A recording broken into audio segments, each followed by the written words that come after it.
Okay, let's talk about this. Let's talk about this. So your proposal to solve this is to tax the rich. Republican Representative Mike Flood's town hall was drawn out by chants of tax the rich. In case you were wondering how GOP town halls are going for the ones who are continuing to have them. Now, Flood, of course, is the latest Republican politician to receive pushback from his constituents, and boy, they did not hold back. Why is Elon Musk a better person to audit our government for waste, fraud, and abuse than the inspectors general that Donald Trump fired? Because Elon Musk has conflicts of interest out the wazoo. He gets $40 billion a year in federal contracts from the federal government. I'm having trouble hearing you. Do you think he would cut that before he would cut our Medicare or our Social Security or our jobs? I support Elon Musk and the Department of Government Efficiency.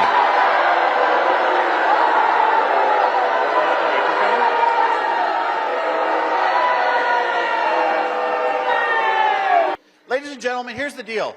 Here's the deal. That $36 trillion number is not going away. It is not going away unless we deal with Medicare and Medicaid. Even if we laid off or fired every single federal worker, we would not come close to dealing with the amount of money that we have to pay to service the debt. None of us want that. These are brutal, cruel cuts that do not seem to be necessary in the manner in which they've been made. But nonetheless,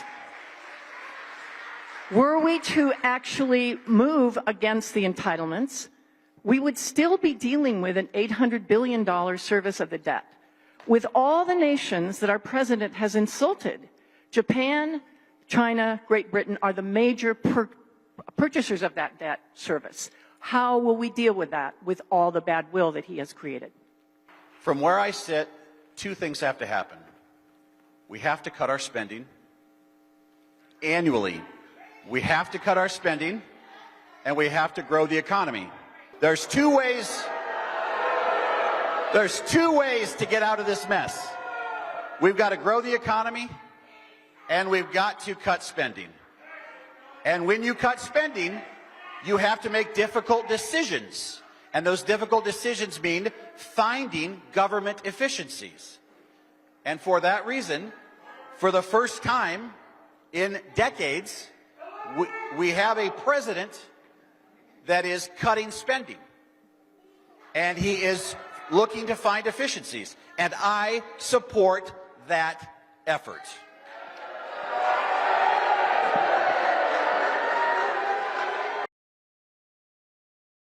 I love it. Hook it into my veins. Oh.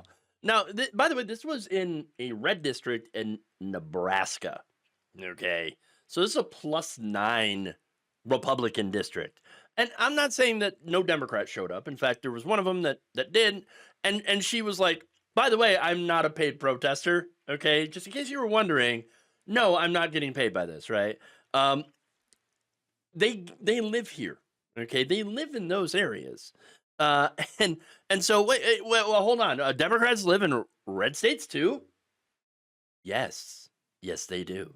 Now, one of the problems with these areas is they're still outnumbered. Okay, and you have gerrymandering that makes it impossible for Democrats to win in some of these places. And so, I mean, yet they still will show up to town halls, especially if there are massive cuts to programs that they said they were not going to cut. And that's Medicare and Medicaid. They're trying to currently slash $880 billion out of Medicaid itself, which will cut off healthcare to millions of people, ones who need it the most. As far as Social Security is concerned, Elon Musk has personally called it a Ponzi scheme and has been trying to get rid of offices, to close them down, get rid of phone service so that it makes it more difficult for people to go and be able to collect on the benefits that they have paid into their entire lives. Okay, while his companies billion-dollar companies continue to get massive government contracts. They're not going to touch any of that. Oh, no, of course not. So that is a massive conflict of interest. But now, and there's so many great moments in this town hall, but I do want to show you what part of what I showed you in that first video. And that is what led to people chanting, tax the rich. Ultimately, where we need to go is to a balanced budget. A balanced budget where we... How can you be against a balanced budget? How can you be against a balanced budget? All right. All right.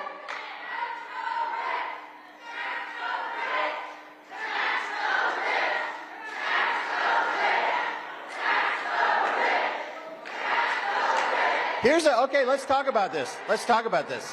So your proposal to solve this is to tax the rich.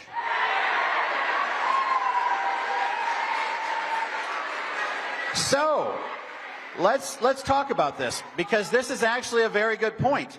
If you look at President Joe Biden's last State of the Union address, he had a proposal called the millionaire's tax.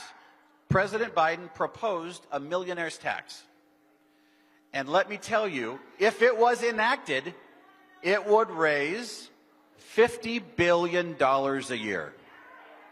That's about 200 times less than what we need to address that. So even your proposal to tax the rich fails wholeheartedly. Oh, and also, by the way, that would also hamper our nation's growth. If you're going to ask me...